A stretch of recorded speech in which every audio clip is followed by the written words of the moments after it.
रब्त का ताल्लुक बे के हर्फ से बनता है। रसूल ने अली, पहला ताल्लुक ही यही है कि रसूल ने अली बैतुल्लाह से लिया।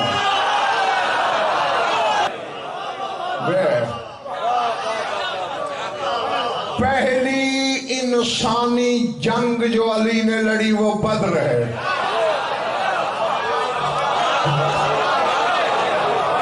यार कोई इतनी मुश्किल तो पढ़ाई नहीं कर रहा है, बहुत आसान है, बच्चों के भी समझने वाली बात। रसूल ने बैतुल्लाह से लिया। इंसानों से पहली जंग बद्र में लड़ाई, जिन्नों से पहली जंग बीरुल आलम में लड़ाई। अली का घर बसाने के लिए अल्लाह ने रिश्ता बतूल का पसंद किया।